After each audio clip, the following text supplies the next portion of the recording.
Hello प्यारे बच्चों। मैं शुभम भास्कर एक बार फिर स्वागत करता हूं आपका अपने इस प्यारे से यूट्यूब चैनल कॉन्सेप्ट की खोज में। देखो प्यारे बच्चों, जैसा कि मैंने आपको बताया था कि हम पढ़ रहे हैं अपने इस चैनल के माध्यम से 10th और 12th क्लास की केमिस्ट्री के इम्पोर्टेंट टॉपिक। तो आज मैं आपके लिए लेकर आया हूं 10th क्लास की केमिस्ट्री का चैप्टर नंबर 3, जिसका नाम है बच्चों धातु एवं अधातु। जिसका नाम क्या है बच्चों? धातु एवं अधातु, मतलब मेटल्स और नॉन मेटल्स। ठीक है प्यारे बच्चों, चलिए स्टार्ट करते हैं आज का ये टॉपिक जो है मेटल्स और नॉन मेटल्स पर। इस मेटल्स और नॉन मेटल्स में हमने जो भी टॉपिक लिए हैं वो क्या लिए हैं? इंपॉर्टेंट ही लिए हैं बस, मतलब वही टॉपिक पढ़ाऊंगा जो इंपॉर्टेंट है। ठीक है प्यारे बच्चों, चलिए स्टार्ट करते हैं आज का अपना लेक्चर। ठीक है, देखो सबसे पहले हमारे पास क्या है? हमारे पास है प्यारे बच्चों धातु की परिभाषा। क्या है? धातु की परिभाषा, मतलब डेफिनेशंस ऑफ मेटल। धातु की परिभाषा, देखो ध्यान से सुनना मेरी बात। धातु क्या होती है? देखो, वे तत्व, वे तत्व जिनकी आदत इलेक्ट्रॉन को देने की होती है उन्हें क्या कहते हैं? धातु कहते हैं। क्या कहते हैं? वे तत्व जिनकी आदत इलेक्ट्रॉन को देने की होती है उन्हें क्या कहते हैं? धातु कहते हैं। ठीक है जी, ठीक है जी। उसके बाद देखो, वे तत्व जो विद्युत के अच्छे चालक होते हैं उन्हें क्या कहते हैं? धातु कहते हैं। ठीक है जी। उसके बाद ये आघात वर्धनीय एवं तन्य होते हैं। ठीक है जी, ठीक है जी। उसके बाद जैसे आप अगर एग्जाम्पल की बात करो, जैसे यहां लिखा हुआ है लोहा। लोहा मतलब जिसे आप क्या कहते हैं? एफी। एफी मतलब आयरन। आयरन एक लोहा है। जैसे तांबा, कॉपर कह दो, सीयू, कॉपर। सीयू क्या होता है? ये भी क्या होती है? धातु होती है। कहने की बात यह है कि वे तत्व जिनकी आदत इलेक्ट्रॉन को देने की होती है वे सब क्या होती हैं? धातुएं होती हैं। जैसे FeCu, Zn, आपका हो गया सोडियम, पोटेशियम, ये सब क्या है? ये सब है प्यारे बच्चों धातुएं। ये है मेटल। क्यों है ये मेटल? ये मेटल इसलिए है क्योंकि इनकी आदत इलेक्ट्रॉन को दान देने की होती है। ठीक है प्यारे बच्चों, ठीक है। चलिए अगली बात देखते हैं, अगली बात क्या है? देखो ध्यान से देखना। उसके बाद हमारे पास है प्यारे बच्चों अधातु की परिभाषा। क्या है? अधातु की परिभाषा, डेफिनेशंस ऑफ नॉन मेटल। तो ये है प्यारे बच्चों अधातु। ठीक है, चलिए देखो अधातु क्या होती है। वे तत्व जो इलेक्ट्रॉन ग्रहण करते हैं, वे तत्व जो इलेक्ट्रॉन ग्रहण करते हैं उन्हें क्या कहते हैं? अधातु कहते हैं। उन्हें क्या कहते हैं? अधातु कहते हैं।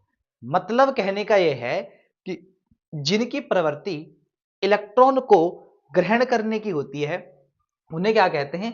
अधातु कहते हैं। ठीक है जी, चलिए देखो उसके बाद वे तत्व जो विद्युत के कुचालक होते हैं। देखो विद्युत के कुचालक होने का मतलब पता क्या है? विद्युत के कुचालक होने का मतलब यह है कि उनमें विद्युत धारा प्रवाहित नहीं होती। उनमें विद्युत धारा प्रवाहित नहीं होती, इसलिए वो क्या होते हैं? विद्युत के कुचालक होते हैं। ठीक है जी। ये भंगुर होते हैं। क्या होते हैं ये भंगुर होते हैं। ठीक, जैसे एग्जाम्पल देखो आप, एग्जाम्पल में जैसे आप देखो ऑक्सीजन। ठीक है जी, जैसे आप देखो सल्फर। ठीक, तो क्या है? ऑक्सीजन और सल्फर क्या है हमारे पास? ऑक्सीजन भी और सल्फर भी दोनों की दोनों ही क्या है? ये नॉन मेटल हैं। ये क्या है प्यारे बच्चों? ये नॉन मेटल हैं। आ रही बात समझ में? आप कहने लग जाओ अजी ऑक्सीजन में चेक कर लो। चलो अच्छा एक बात है, ऑक्सीजन में चेक करो आपकी ऑक्सीजन में क्या विद्युत धारा प्रवाहित होती है या नहीं होती है? ऑक्सीजन जो है ना, ऑक्सीजन, ये ऑक्सीजन, हाँ जी ऑक्सीजन, ये जो ऑक्सीजन है ना, ये ऑक्सीजन विद्युत का कुचालक होता है। ऑक्सीजन विद्युत का कुचालक होता है। क्यों होता है ऑक्सीजन विद्युत का कुचालक? क्योंकि इसमें करंट फ्लो नहीं होता। क्योंकि इसमें करंट फ्लो नहीं होता, इसमें करंट फ्लो नहीं होता। क्योंकि देखो अगर ऑक्सीजन में, मतलब जो हमारी ऑक्सीजन गैस है, इसमें करंट फ्लो हुआ करता, मान लीजिए इसमें करंट फ्लो हो रहा, तो अगर इसमें करंट फ्लो हुआ करता तो फिर तो मान लीजिए कहीं अगर कोई वायर है और वो छुली हुई है वहां से, ठीक, तो ऑक्सीजन के संपर्क में आती है वो वायर, भाई जो है कहीं से तार टूटा हुआ ये मान लो आप, ठीक, वो तार किसके संपर्क में आता है, ऑक्सीजन के संपर्क में आता है, और आप हमेशा ऑक्सीजन के संपर्क में रहते हैं, पता लगा आप हिल रहे हैं वहां से, ठीक है, तो वहां करंट लगता फिर आपको। इसलिए मैं कह रहा कि जितनी भी नॉन मेटल्स होती हैं, नॉन मेटल्स में करंट फ्लो नहीं होता, इसलिए नॉन मेटल्स में करंट फ्लो नहीं होता, ठीक है जी। जैसे ऑक्सीजन हुआ, सल्फर हुआ, इनमें क्या होता है, इनमें करंट फ्लो नहीं होता है, इनमें करंट फ्लो नहीं होता है, ठीक है प्यारे बच्चों, ठीक है। चलिए उसके बाद देखते हैं उसके बाद क्या है, ठीक है। देखो उसके बाद है हमारे पास बच्चों धातुओं के भौतिक गुण, धातुओं के भौतिक गुण। देखो धातुएं क्या होती हैं, धातुएं होती हैं बच्चों चमकदार, धातुएं चमकदार होती हैं, ठीक है जी, ठीक है। उसके बाद धातुएं होती हैं आघात वर्धनीय, क्या होती हैं प्यारे बच्चों, धातुएं आघात वर्धनीय होते हैं, ठीक। ये तन्य होते हैं, ये बातें मैं आपको पीछे बता भी दी, ये क्या होती हैं, तन्य होती हैं। उसके बाद धातुएं अच्छे चालक होते हैं, अच्छे चालक का मतलब ये गुड कंडक्टर होते हैं, जितनी भी मेटल्स होती हैं there are all good conductor, ठीक है जी। ये अच्छे क्या होते हैं, चालक होते हैं बच्चों, ये अच्छे चालक होते हैं, ठीक। अच्छे चालक का मतलब यह है कि जितनी भी धातुएं हैं, जितनी भी धातुएं हैं, उन सभी धातुओं में करंट बहुत अच्छा फ्लो होता है, करंट बहुत अच्छा फ्लो होता है। जैसे लोहा, लोहे में बहुत तेज करंट लग जाए एकदम, जैसे तांबा, तांबे में करंट लग जाएगा, जैसे चांदी, चांदी में करंट लग जाए, आ रही बात से, मतलब जिनमें विद्युत धारा बहुत अच्छे तरीके से प्रवाहित होती हो, उन्हें क्या कहते हैं, बहुत अच्छे चालक कहते हैं, उन्हें उन्हें क्या कहते हैं, बहुत अच्छे चालक कहते हैं। तो जितनी भी धातुएं हैं, मैक्सिमम धातु में बहुत बढ़िया विद्युत धारा प्रवाहित होती है, और जब उनमें बहुत बढ़िया विद्युत धारा प्रवाहित होती है तो इसलिए उन्हें हम कह रहे कि ये बहुत अच्छे क्या होते हैं, चालक होते हैं, ठीक है प्यारे बच्चों। तो ये है भौतिक गुण किसके, धातुओं के। उसके बाद हमारे पास क्या है वो देखो, उसके बाद हमारे पास है प्यारे बच्चों अधातुओं के भौतिक गुण, अधातुओं के भौतिक गुण, ठीक है जी। Physical property of non metal, ठीक है। देखो ये मैं आपको बताया भंगुर होते हैं, चलिए उसके बाद जैसे कुचालक है, तो कह रहा कि ये कुचालक हो गए जी, अभी मैंने आपको बताया नहीं कि अधातुएं क्या होती हैं, कुचालक होती हैं। कुचालक मतलब, कुचालक का मतलब यह है कि ये नॉन कंडक्टर होती हैं, क्या होती हैं, ये नॉन कंडक्टर होती हैं। नॉन कंडक्टर मतलब इनमें विद्युत धारा प्रवाहित नहीं होती, इनमें विद्युत धारा प्रवाहित नहीं होती, जैसे मैंने बताया सल्फर में नहीं होती, ऑक्सीजन में नहीं होती विद्युत धारा प्रवाहित, आ रही बात समझ में। तो कहने का मतलब कि जिसमें इलेक्ट्रिसिटी फ्लो नहीं हो पाती है, मतलब जिसमें करंट फ्लो नहीं हो पाता है, उसे कहते हैं नॉन कंडक्टर, मतलब कुचालक। आ रही बात समझ में, ठीक है जी। दूसरी बात, जैसे धातुएं बताई ना मैंने, धातुएं जैसे धातुएं चमकदार हुए, अधातुएं क्या हुए, बिना चमक के हुए, अधातुएं क्या होते हैं, बिना चमक के हुए, ठीक। ये कहीं आपने देखा हो, ऑक्सीजन है, ऑक्सीजन गैस है, हमारे चारों ओर वायुमंडल में ऑक्सीजन गैस है, आपने देखी ओए देखो ऑक्सीजन गैस चमक रही, ठीक है, ऐसा तो नहीं होता ना, ना ऐसा नहीं होता है, ठीक। क्योंकि जो हमारी अधातुएं होती हैं उनमें कोई चमक नहीं होती है, उनमें चमक नहीं होती है, ठीक। उसके बाद ये जो हमारी अधातुएं होती हैं, ये क्या होती हैं, ये ठोस भी हो सकती हैं, धातुएं क्या हो सकती हैं, ठोस भी हो सकती हैं, ये द्रव भी हो सकती हैं, क्या हो सकती हैं, धातुएं द्रव भी हो सकती हैं, और ये गैसें भी हो सकती हैं, ठीक है प्यारे बच्चों। मतलब जितने हमारी नॉन मेटल्स हैं, नॉन मेटल्स इन सभी स्टेट में क्या करती हैं, मिलती हैं। ठोस अवस्था में भी नॉन मेटल पाई जाती है, द्रव अवस्था में भी नॉन मेटल अधातु पाई जाती है, और गैस अवस्था में भी हमारी नॉन मेटल या अधातु पाई जाती है, ठीक है प्यारे बच्चों। तो ये थी फिजिकल प्रॉपर्टी किसकी, नॉन मेटल की। चलिए अगली बात देखते हैं उसके बाद है प्यारे बच्चों हमारे पास धातु प्लस ऑक्सीजन, ठीक है जी, धातु प्लस ऑक्सीजन। देखो अगर हमारे पास कोई मेटल है, इसे एक मिनट के लिए भूल जाओ, मान लीजिए हमारे पास कोई मेटल है, मैं इधर दिखाता हूं, मेटल मतलब कोई धातु, और वो रिएक्शन कर रही है किसके साथ, ऑक्सीजन के साथ, ठीक है जी प्यारे बच्चों, किसके साथ रिएक्शन कर दी, ऑक्सीजन के साथ। तो पता वो क्या बनाएगी, वो बनाएगी प्यारे बच्चों मेटल ऑक्साइड, क्या बनाएगी भाई, मेटल ऑक्साइड।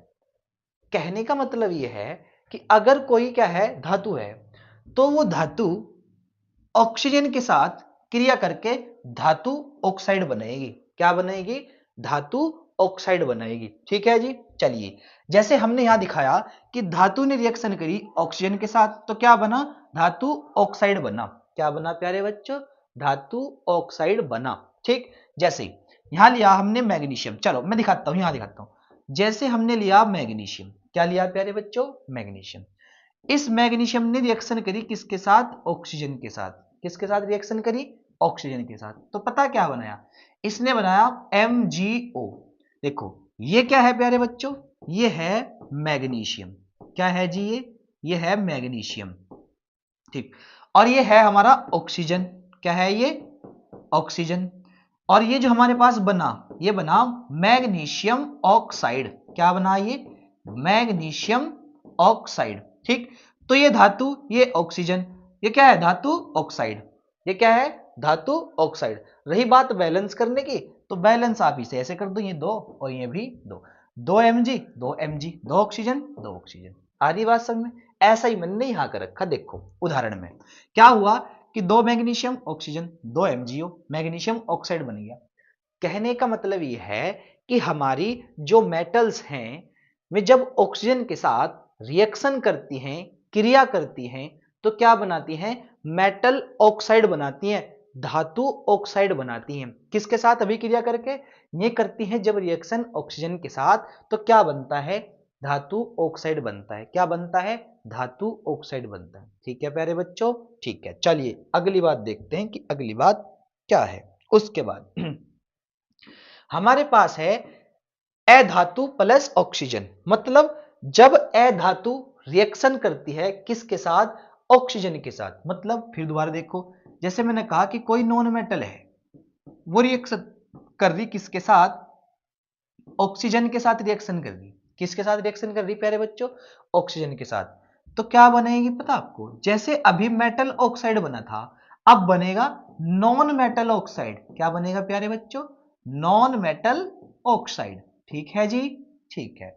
मतलब नॉन मेटल रिएक्शन करेगी, मैंने यहां लिखा नॉन मेटल, और ये रिएक्शन करेगी किसके साथ, ऑक्सीजन के साथ, और क्या बना लेगी, नॉन मेटल ऑक्साइड बना लेगी। मतलब जब अधातु ऑक्सीजन के साथ क्रिया करती है तो अधातु ऑक्साइड बनता है। क्या बनता है, अधातु ऑक्साइड बनता है। जैसे मैंने एग्जांपल दिखाऊं आपको, मैंने लिया कार्बन। क्या लिया प्यारे बच्चों, कार्बन।